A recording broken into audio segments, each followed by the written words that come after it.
Ordinary World is the latest installment in the Discovery series, Planet Earth. This time, instead of more exotic locations, it's more normal, ordinary things, like a post office, and a grocery store, a cardboard box factory. It's a little boring.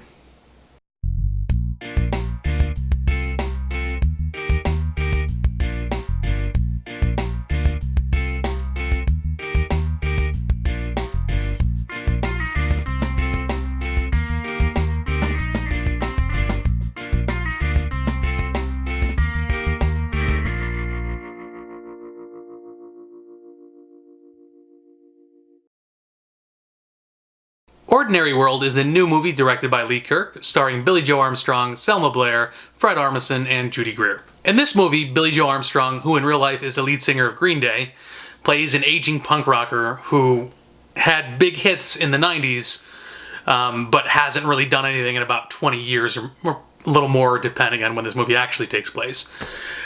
So he's at his point where he's turning 40, it's his 40th birthday, and he's kind of having a little bit of a midlife crisis. His wife is the breadwinner in their relationship. He works at a hardware store with his brother, but is clearly not invested in it, and he's just kind of not there in his life. So to help him through this, his brother gives him some money to go throw a big birthday bash to kind of get this out of his system.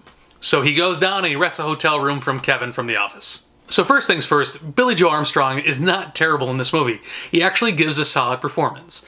He's not amazing, but it's an understated and well-done performance. And part of that might be just because he's playing essentially an alternate reality version of himself.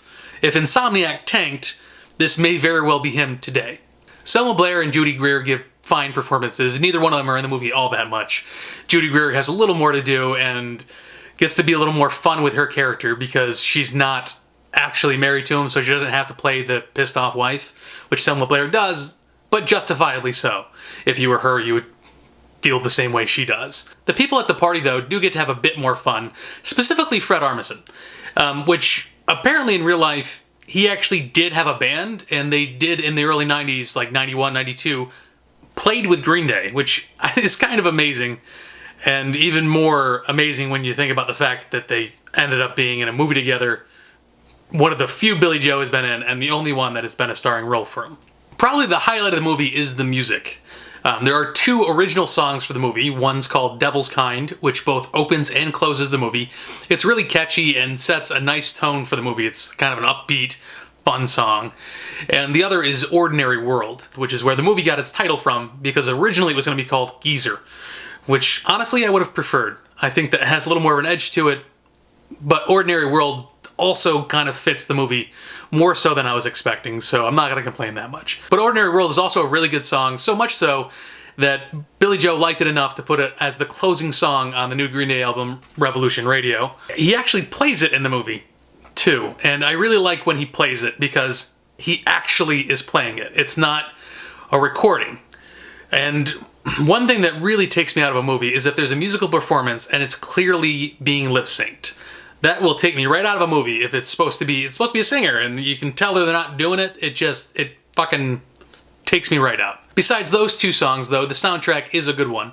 There are other punk songs throughout, and it keeps a nice solid tone through the movie. There's also a surprise replacement song towards the end, which I guess I won't go into the specifics of because it kind of makes a difference to the plot, or at least some of the characters. But that was a nice bonus I wasn't really expecting. The movie isn't perfect, though. For a movie that's supposed to be about a guy having a midlife crisis and throwing a big party, there really isn't much of a party to be seen. It's there for a bit, and you do get glimpses of it, but it's not an all-out crazy party like, say, Bachelor Party was. And I wouldn't expect something on that level. That was made in the mid-'80s. But, I mean, I would expect more of it, and there wasn't that much. Another thing is that the general strokes of the movie, the general plot points are kind of predictable. Certain things I really didn't expect to happen, but the overall arc for Billie Joe's character, for Perry, is something that's kind of predictable. That doesn't stop the movie from being an enjoyable one, and it's a fun watch. I do recommend it. Ordinary World is rated B-.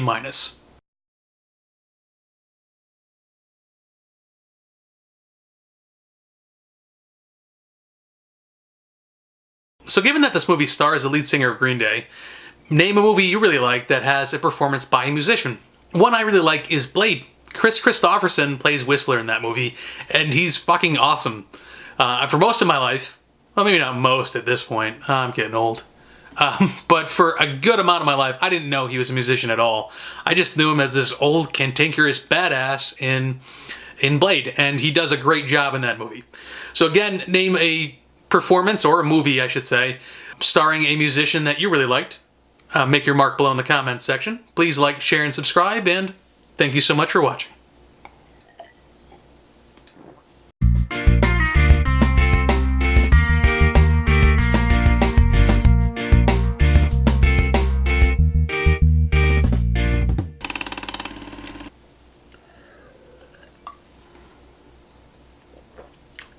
It's really interesting.